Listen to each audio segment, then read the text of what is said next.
Graça e paz, né, a toda a igreja. E que o Senhor nos abençoe nesse momento de palavra, né? Orando a Deus e buscando aqui uma inspiração para trazer algo que possa nos encorajar a viver cada vez mais a vida cristã com empenho, com dedicação, por amar ao Senhor, né? Então, orando ao Senhor, Ele me levou para o Evangelho de João, para o capítulo 13. Eu vou lendo alguns trechos aqui e a gente vai ter nessa comunhão. Dá uma água ao profeta e Amém. Amém. Isso mesmo. Esse capítulo 13, eu queria tocar em alguns pontos relacionados à liderança. Eu estava tendo comunhão, agora mesmo com o irmão, falando assim: um pastor sozinho não faz nada. Ele é um membro do corpo de Cristo, né? Mas o corpo de Cristo não é um membro só, são muitos membros. De um lado, pastorear é uma atividade que requer muita dedicação, muito empenho, muito labor, tem sofrimento, mas tem muita alegria. Algo queima no nosso interior e nós não conseguimos muitas vezes dormir, porque no meio da madrugada o Senhor põe um nome na cabeça, o Senhor traz alguma coisa e aí pesa sobre nós, arde no nosso coração esse encargo de pastorear. E aqui é uma cena maravilhosa, né? Aqui começa dizendo, no Evangelho de João capítulo 13: ora, antes da festa da Páscoa, sabendo Jesus que era chegada a sua hora de passar deste mundo para o Pai, tendo amado os seus que estavam no mundo, amou-os até o fim. Durante a ceia, tendo já o diabo posto no coração de Judas Iscariotes, filho de Simão, que traísse a Jesus, sabendo este que o Pai tudo confiara às suas mãos, e que ele viera de Deus e voltava para Deus, levantou-se da ceia, tirou a vestimenta de cima e, tomando uma toalha, cingiu-se com ela. Depois deitou água na bacia e passou a lavar os pés dos discípulos e a enxugar-lhes com a toalha que estava cingido. Aproximando-se, pois, de Simão Pedro, este lhe disse: Senhor, tu me lavas os pés a mim? Respondeu Jesus: o que eu faço não sabes agora, compreendê-los-á depois. Disse-lhe Pedro: nunca me lavarás os pés. Respondeu-lhe Jesus: se eu não te lavar, não tens parte comigo. Então Pedro lhe pediu: Senhor, não somente os pés, mas também as mãos e a cabeça. Declarou-lhe Jesus: quem já se banhou não necessita de lavar senão os pés. Quanto ao mais, estás de todo limpo. Ora, vós estáis limpos, mas não todos. Pois ele sabia quem era o traidor. Foi por isso que diz: nem todos estáis limpos. Depois de ter lavado os pés, tomou as vestes e, voltando à mesa, perguntou-lhes: compreendeis o que vos fiz? Vós me chamais o Mestre e o Senhor, e dizeis bem, porque eu sou. Ora, se eu, sendo o Senhor e Mestre, vos lavei os pés, também vós deveis lavar os pés uns aos outros. Então aqui é uma cena maravilhosa, né? O Senhor, Ele faz algo que eles não compreendiam, até porque em momento algum não vinha alguém dizer assim: não, Senhor, deixa que eu enxugo, né? Já que o Senhor está lavando, eu enxugo. Mas Ele fez isso sozinho. Ele precisava lavar os pés dos discípulos. Por que essa cena? Aí nos últimos versículos que eu li aqui, eles dizem respeito a isso. Vocês me chamam de mestre, dizem que eu sou bom, e de fato eu sou bom. Mas eu quero mostrar para vocês agora o que é ser um líder. Aí o que ele fez? Tirou a roupa, não sei quem já lavou o carro aqui, você tira a camisa, porque vai sujar, vai cair água. Então ele tirou, provavelmente ficou só de calção, amarrou uma toalha na cintura, ajoelhou e lavou os pés de um por um. Os pés, eles dizem respeito ao nosso contato com essa terra, a nossa caminhada do dia a dia.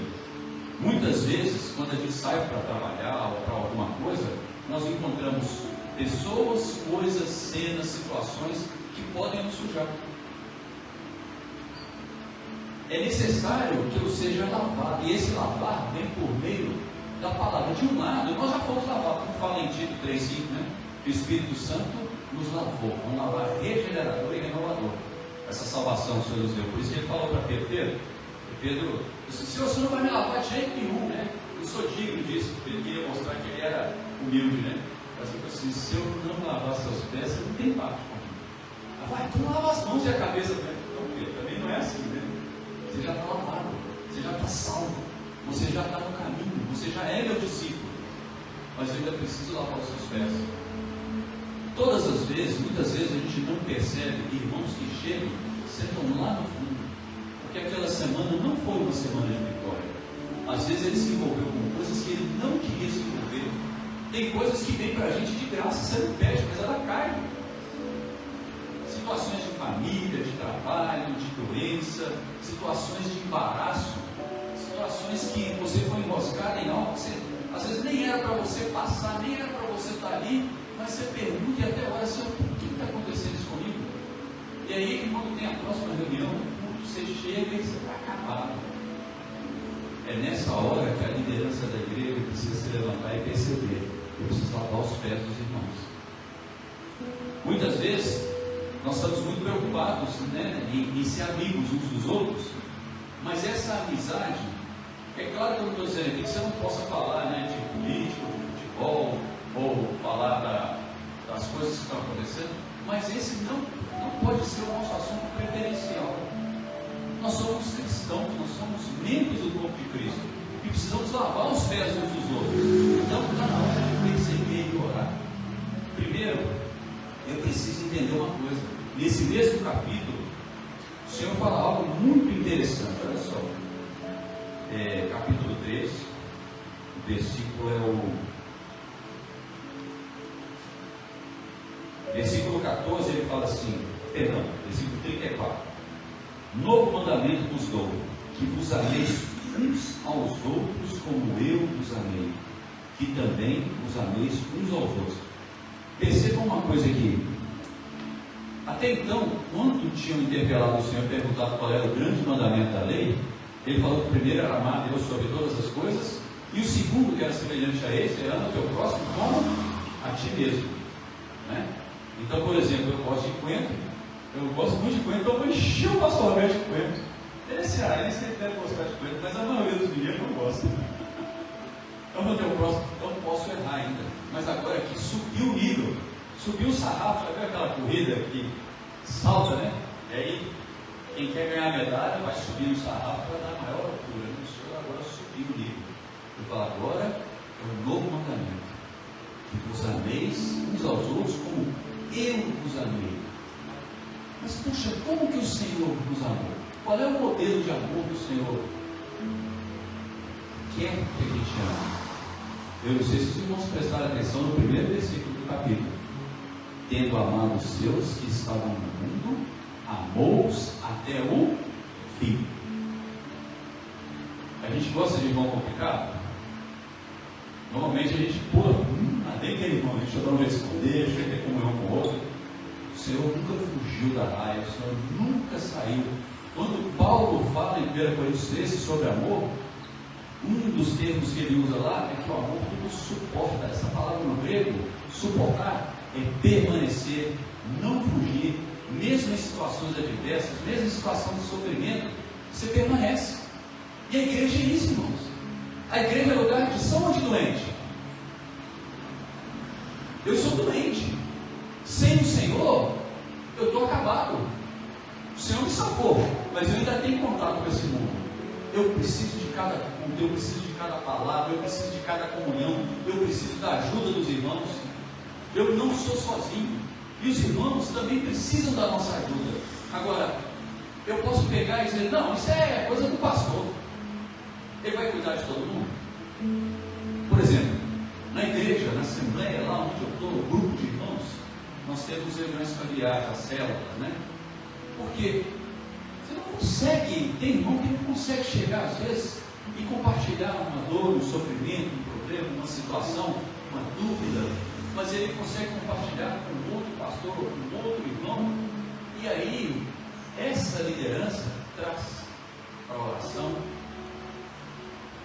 Eu estava falando sobre a questão de Moisés, né? O sogro de Moisés, um dia olhou para ele, aquela filha, irmão, você não vai dar conta. Não vai dar conta, resolveu. Você vai ficar o dia inteiro e não vai conseguir atender todo mundo.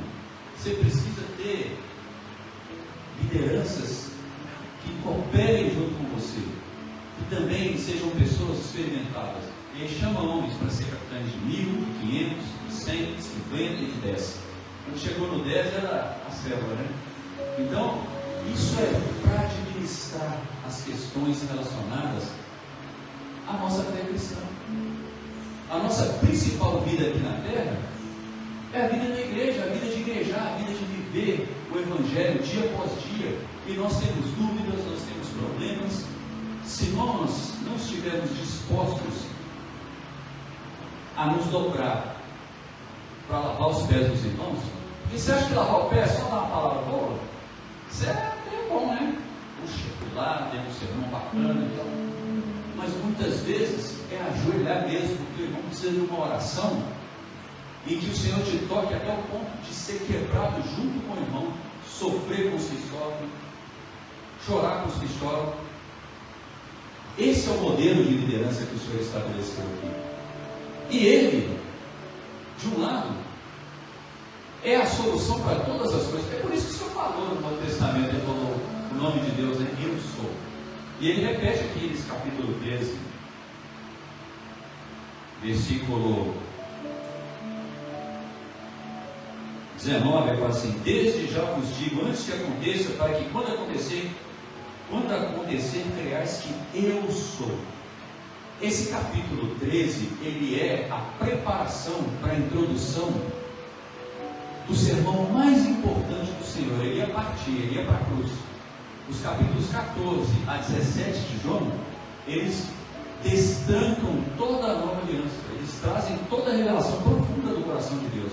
Inclusive, quando João está escrevendo aqui, ele não está simplesmente escrevendo coisas da cabeça dele, ele está narrando ponto a ponto algo que o próprio Senhor Jesus falou. E ele precisava preparar os discípulos. Ele ia para a cruz. Até aquele momento ele estava o tempo todo com eles, fisicamente, mas agora ele precisava preparar eles, porque ele não estaria mais fisicamente. Eles precisavam compreender que a partir de agora, esse Deus da antiga aliança estaria junto com eles para sempre no meio do Espírito. Então ele começou a prepará-los para um modelo de liderança, dizendo assim: olha, quando eu estiver junto com vocês, eu vou estar em todas, é vocês que vão operar. Não sou eu que vou fazer. Eu não vou mandar anjo, eu não escolhi a anjo para fazer isso aqui. É vocês que vão fazer.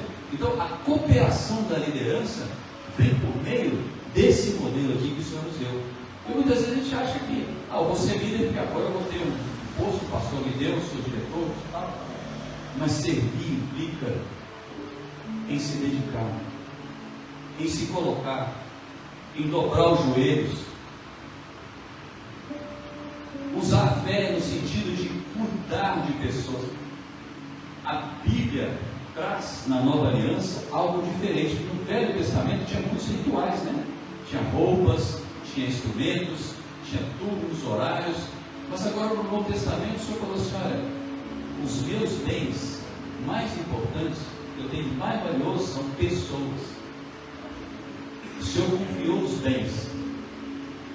O Evangelho de Mateus capítulo 25 fala que o Senhor confiou os bens. No 24 ele fala que os bens são os conservos. O Senhor confiou os conservos.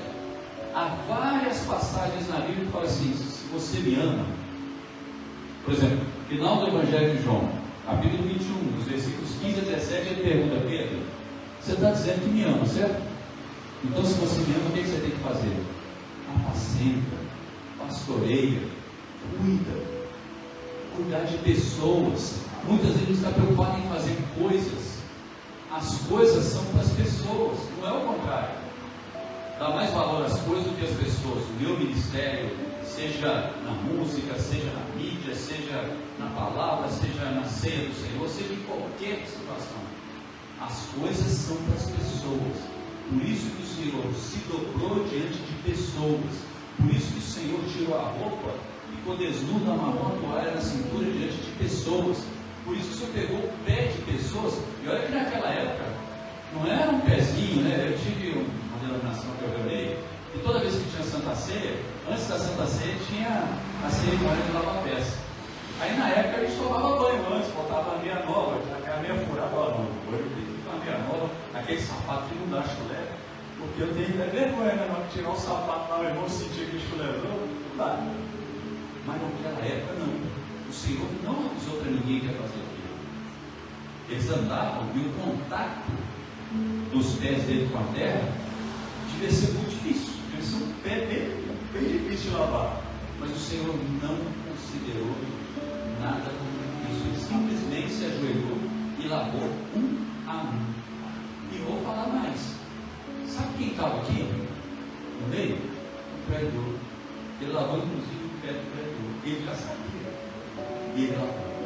Será que eu sou capaz de lavar o pé daquele irmão que eu sei que é difícil? Será que eu sou capaz de lavar o pé daquela irmã que já fez fofoca com meu nome? As irmãs fazer isso, os irmãos. Esse é o modelo de liderança do Senhor. É assim que a igreja tem paz. Porque a paz, ela é o resultado da justiça de Deus. E isso é justo diante de Deus. Servir com o coração aberto, com o coração largado, sem olhar para a cara, para o bolso, para o status. Ah não, vou lavar o pé. Aí eu vou mais esse pastor, eu vou lavar o pé dele. Aí o senhor também, você vai lavar daquele outro. Semana passada eu estava falando mal de você. A igreja tem isso, irmãos. Somos perfeitos? Não, estamos passando por um processo de aperfeiçoamento. O Senhor nos deu algo maravilhoso. Sabe o que é a igreja? Uma vez eu perguntei para os irmãos, a igreja é do céu ou da terra? Aí alguns ficaram na dúvida, tinha muitos jovens. E sabe, então, olha, a igreja, ela é a embaixada celestial na terra. Por exemplo, você está lá em Nova York, e a gente confundiu lá com um criminoso, e a polícia olha para você, aí você sai correndo, a polícia está correndo atrás de você, aí você vê o prédio da embaixada brasileira. Quando você pisou o pé ali, você está em território brasileiro. O que o Senhor fez? O Senhor nos tirou do império das trevas e nos transportou para o reino do Filho amado. A igreja é a realidade do reino dos céus aqui na terra. Por isso que nós não tomamos as coisas da igreja de qualquer maneira, mas nós ouvimos o falar daquele que foi o primeiro a se derramar. Antes de ir para a cruz, ele lavou os pés, se ajoelhou, e depois ainda foi para a cruz. E sabe o que eles estavam fazendo nessa hora? É logo depois vem a ceia, Quero contar 2 episódios, não vou nem abrir aqui na Bíblia, vocês podem conferir. Está nos 4 evangelhos. A transfiguração, principalmente nos 3 primeiros, em Mateus, Marcos e Lucas. Leia no registro de Lucas, que é melhor. O Senhor foi transfigurado. Quando ele foi transfigurado, ele tinha 12 que o seguiam, que ele estava sempre junto treinando. Só que quando ele foi para o monte da transfiguração, ele só levou 3: Pedro, Tiago e João. Sabe o que aconteceu depois da transfiguração, daquele momento maravilhoso que a gente já conhece, que apareceu o Senhor transfigurado, e veio uma voz do céu e falou: esse é meu filho amado. Aí eu vi, porque Pedro ia fazer 3 tendas, uma para o Senhor, com Elias e com Moisés. Eu falei: não, esse é meu filho amado. Aí eu vi. Quando eles desceram do monte, sabe o que os 12 estavam discutindo? Quem é o maior entre eles? E naquela época tinha passado 3 anos no ministério do Senhor. O Senhor ficou 3 anos e meio aqui no ministério terreno dele. Já estava no final. Faltavam 6 meses. Estavam discutindo quem era o maior entre eles. Pode ver, Lucas 9.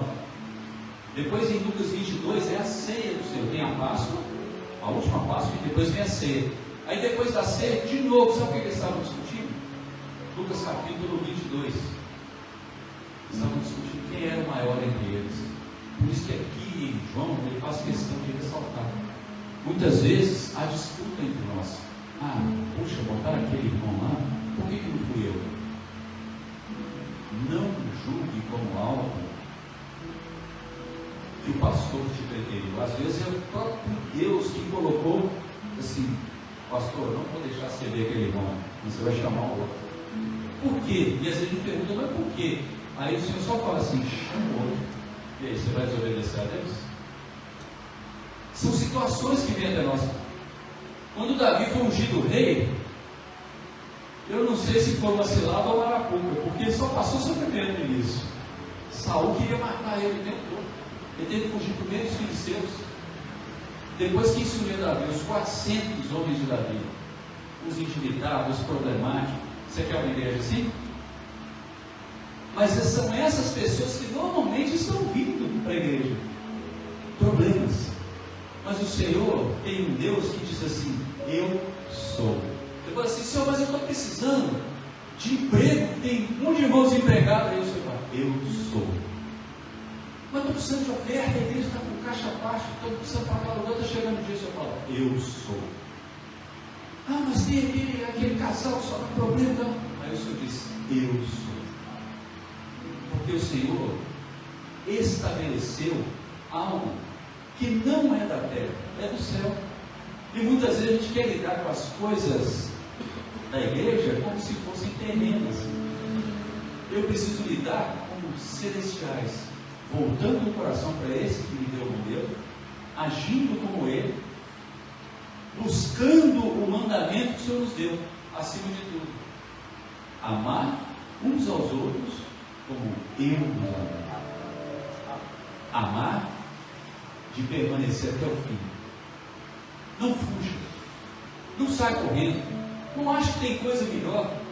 Deus te colocou aqui,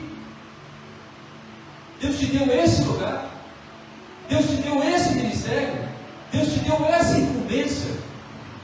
Busque a comunhão entre a liderança. Hoje você está aqui porque você é liderança. Você não veio aqui porque você diz todas as coisas que acontecem na vida da gente é pela escolha soberana de Deus. Muitas vezes a gente pensa assim: ah, mas eu que quis vir. Leia o capítulo 15 aqui de João, versículo 16, que ele fala: não fostes vós que me escolhestes a mim, eu vos escolhi a vós outros, e vos designeis para que vades e deis fruto, e o vosso fruto permaneça, para que tudo quanto pedis em meu nome, o Pai vai conceder. Agora eu te pergunto: você está na presença do Pai, você vai pedir o quê? Algodão doce? Ou você vai pedir: Senhor, tem um casal ali, eu não consigo fazer, Senhor. Aí o Senhor diz assim: deixa comigo. Deixa comigo. Porque nós somos muito imediatistas. Quero dar mais um exemplo aqui. Muitas vezes, estou numa situação tranquila financeiramente e tal, aí de repente alguém fala: puxa, você viu, irmão, estava passando um sufoco, desempregado, fui na casa dele lá esses dias, só tinha garrafa d'água dentro da geladeira, está feio lá. Aí você já mete a mão no bolso, tira lá umas notas de 100. Será que é isso que o senhor quer? Você orou antes? Porque muitas vezes Deus quer que ele experimente a humilhação, a oração, a comunhão. Aí você vai lá e interfere no plano de Deus, sem perguntar para Deus se é para fazer aquilo. Então a liderança que o senhor quer é essa que busca a comunhão, primeiramente com Deus e entre as lideranças. Ou você acha que quando Moisés estabeleceu os capitães, cada um fazia a sua cabeça? Nós estamos servindo juntos. Eu sei todas as coisas? Não sei. Eu tenho a palavra? Tenho. Eu consigo compreender tudo que está na palavra? Não. Por um lado, eu peço inspiração do Espírito, mas de outro lado, uma comunhão às vezes simples que eu tive com o pastor Roberto, destravou. Por quê? Porque ele conseguiu compreender algo que eu não compreendia. Aí na comunhão o Senhor vai nos dando luz, vai nos dando encorajamento. Puxa, por causa daquela palavra que eu ouvi, me tocou tanto o coração, que eu não consigo mais ficar do jeito que eu estou. O irmão estava comentando comigo, eu disse: cadê aqueles congressos que a gente recebia unção, né? Aquilo quebrava a gente, aí você não tinha outra coisa a fazer a você chorar naquele momento. Mas você tinha que sair de lá energizado com o poder de Deus para enfrentar as coisas do mundo e funcionar de fato como líder, cuidando uns dos outros. A gente fala assim, homens em alta, né? É porque está tudo na esfera celestial. Não é porque é um bonzão, vamos fazer uma camiseta, homens em alta, né? Sai desfilando para o caminho. Não, é porque está na esfera celestial. Está em comunhão com o Pai. Tem coisa melhor que isso? Tem? Então, irmãos, hoje, para nós, para esse encargo, o pastor Roberto falou que está tendo um novo começo aqui, homens em alta, né? Falou assim que teriam poucos irmãos, acho até que o Espírito Santo surpreendeu. Vem mais. E eu creio que vem mais ainda. Se se nós agarrarmos esse encargo que o Senhor nos deu, percebermos que os irmãos precisam ser lavados, aos pés dos irmãos, uma palavra. Sabe como que o Senhor santifica a igreja, purifica? Acho que todo mundo aqui é casado, né? Tem um marido que ainda vai casar. 2, 3. A maioria aqui é casado. Se eu dissesse para você que Deus descobriu um método que vai fazer a sua esposa ficar novinha de novo, tirar as rugas, tirar a mancha, tirar tudo, e ficar top, você queria. O Senhor tem esse processo, é assim, fala que o Senhor, Ele santifica a igreja por meio da lavagem de água pela palavra. Lavou com a palavra. E aí torna ela como? Santa, sem defeito, sem mácula, sem ruga, adornada como uma esposa perfeita para casar com o Senhor. Que tal? Uma igreja assim, todo mundo quer? Só que precisa do amor, da liderança que se ajoelha e lava os pés. Se ajoelha primeiramente diante do Senhor em oração, porque amar os irmãos, em primeiro lugar, é se importar com eles. A Bíblia fala muito sobre temer a Deus, né? O que é temer a Deus? É ter medo de Deus? Né? Os jovenzinhos lá. Não é ter medo, não. Até antigamente a gente ficava criando aquele estereótipo de um Deus severo, castigador, né? Criancinha fazer alguma coisa errada, assim, faça senão o Papai do Céu castiga. Aí já cresceu tudo com medo, né? Mas Deus é um Deus de amor. E temer a Deus é levar em conta o que Deus fala, é dar valor para a palavra de Deus. Eu tenho certeza que dentro do seu círculo de relacionamento tem pessoas que, se falar, você não está nem prestando atenção, está de um lado, sai do outro. Mas tem gente que quando fala, você para, espera aí, deixa eu ver o que ele está falando, deixa eu falar, porque o falar dele tem valor. Agora, qual é o valor do falar de Deus para nós? A Bíblia está nos mostrando a direção. O Espírito está confirmando o que a Bíblia tem mostrado, usando homens que estão trazendo para nós o falar de Deus. E aí, qual é a minha reação? Eu temo a Deus? E se eu temo a Deus, o mandamento que Ele está nos falando aqui é amar como o Senhor nos amou. E o primeiro aspecto de amar os irmãos é se importar com eles orando, nome por nome. Dá trabalho? Dá trabalho. É claro, se eu falar assim, aquela oração do secreto, né? Mateus 6, entrarás no teu quarto em secreto, orarás ao teu Deus, e o teu Deus te vem em secreto, tem esse momento. Só que a Bíblia fala para orar sem cessar. Se eu for orar por toda a igreja aqui, quantos membros tem aqui, pastor? 300. Orar por 300 pessoas? É fácil. Mas se eu estou o tempo todo em comunhão com meu Deus, se eu estou o tempo todo considerando as coisas do Senhor, não importa se eu estou na fila do banco, se eu estou dirigindo, se eu estou indo visitar um cliente, se eu sou vendedor, ou se eu estou no meu trabalho lá, que é uma tarefa repetitiva, não importa, eu posso estar em comunhão com meu Deus e lembrando, porque se eu mantiver essa comunhão com Deus, imediatamente Ele vai começar a colocar em cargo para mim. Irmão fulano, melhor, desempregado, irmão tal, está sofrendo, compartilhou problema com a esposa tal, marido está tratando na mão, e aí a gente vai orando. Louvor da igreja, está faltando, emenda faltando, está chegando atrasado, não sai. Não vai logo dando a dura de cara, ora. Ontem no carro, a gente estava indo para o culto, aí minha esposa comentou, puxa, você viu o Davi, sobrinho dela? Não parava no emprego, não dava certo, tinha problema, bebida e tal, agora parece que a coisa engrenou, né? Aí eu falei assim, não, amor, eu creio na oração que eu faço. Eu creio na oração que eu faço. Nós estamos orando todos os dias, colocando o nome dele. Por que você acha que ele está firme no emprego? Vou trabalhar lá no Hospital Sara com cheque agora. Ainda é terceirizado. Mas está firme lá no emprego, como? A cesta básica para ele e tal. Agora ele precisa restaurar o casamento dele com a esposa. Ele foi morar com a avó dele. Fugiu, né? Do casamento. Então hoje nós não estamos lá dando uma dura nele, nós estamos ministrando palavra, aos poucos ele tem ido à igreja, o Senhor está restaurando a vida dele. De vez em quando ele ainda toma uma cervejinha, não falam nada, só orando. Orando, e aí ele nos procura, ao ponto ele procura você. Me chama de tia, sobrinha da minha esposa. Eu preciso ir para a igreja, né? Deus está falando para você. Aí eu preciso consertar minha vida com Deus, né? Porque Deus está falando isso para você. Está vendo a obra do Espírito?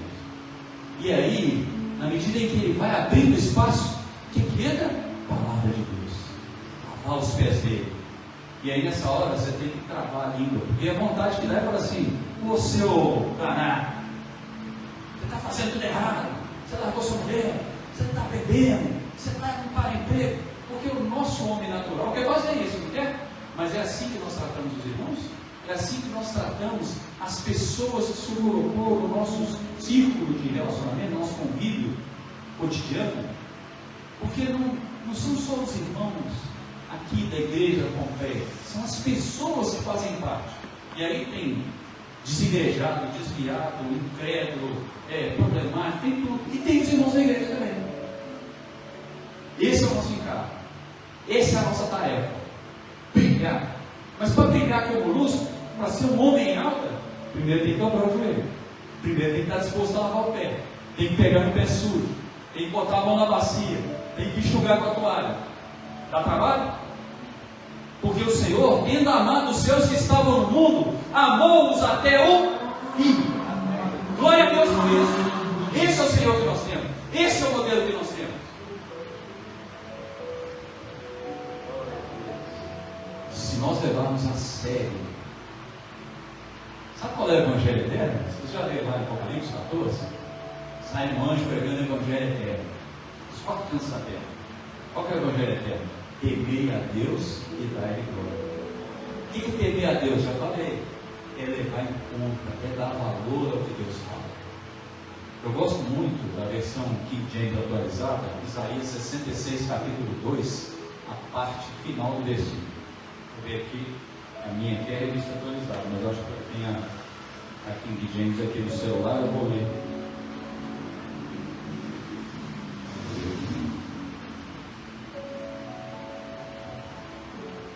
Eu li todas as versões da Bíblia, não? E quando eu vou preparar alguma coisa, eu gosto de ver tudo. Isaías, capítulo 66, é o último, né? A parte dele, versículo 2. Olha o que ele fala.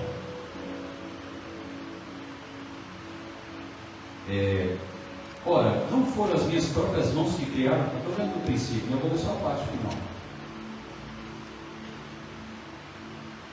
Indaga Jeová o Senhor, darei, pois, a minha atenção a este, olha só, ao humilde e arrependido de espírito, que dedica seu amor reverente à minha palavra.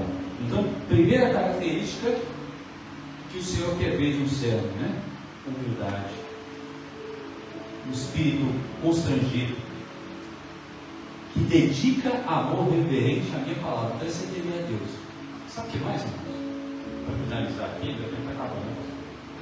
Para finalizar, Mateus capítulo 24.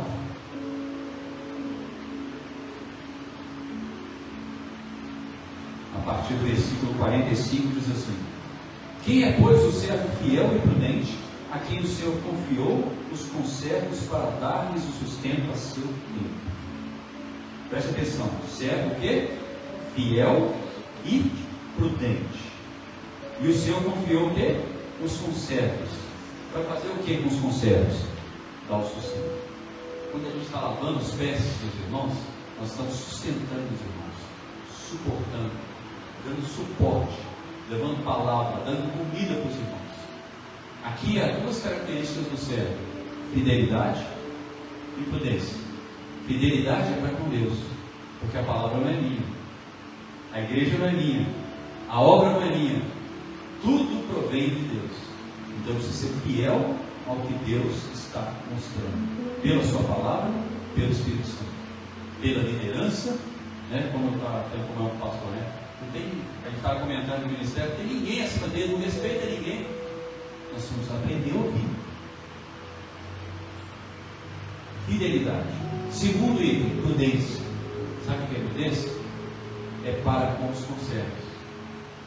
Porque não é dar o alimento segundo o meu tempo, é segundo o tempo dele. Então eu preciso saber qual é a quantidade, qual é o tipo de comida, qual é a colher. Se é um nenenzinho, você não vai usar uma colherona, nem dar uma feijoada. Você vai usar uma colherinha, você vai fazer aviãozinho. Muitas vezes nós temos que ter paciência. Sabe o que acontece com esse servo que é evidente? Versículo 46. Bem-aventurado é aquele servo a quem o seu Senhor, quando vier, achar fazendo assim. Em verdade vos digo que lhe confiará todos os seus bens. Então, você quer receber do Senhor essa herança? Quer receber essa herança maravilhosa, se eu confiar todos os bens? Você quer ser encontrado como quando o Senhor vier? Falando de política, de futebol, disputando quem vai ser o ministro de tal e tal ministério? Ou cuidando das pessoas, especialmente dos da fé? Esse é o chamado. Me perdoa, me permita, pastor, falar. Esse é o chamado para homens em alta? Posso falar assim? Ou é o chamado para homens em alta só para ter uma reunião social? Não?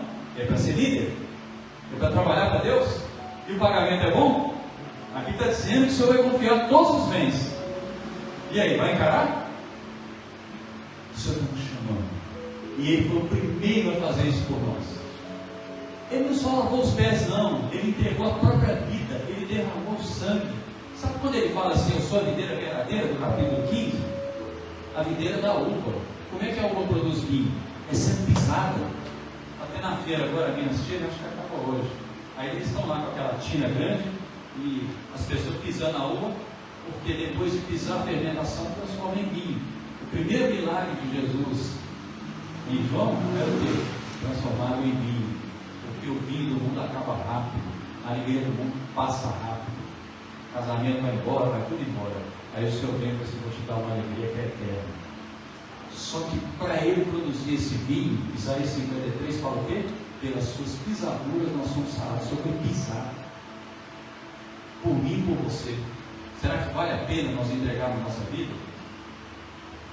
Eu falo assim: quem não toma a cruz não consegue me seguir. Se ele quiser vir após mim, negue-se a si mesmo, tome a cruz, então me siga. E a cruz é para eliminar essas coisas em nós que muitas vezes querem impedir a gente de servir os irmãos, servir a igreja, servir as pessoas. Nós estamos inseridos na sociedade para ser luz e sal, servir as pessoas.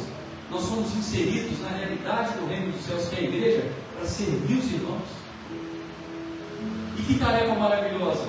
Se você estiver nessa condição, quando o Senhor voltar, você vai ser mais do que feliz. Bem-aventurado. Que tal, hein? Amém?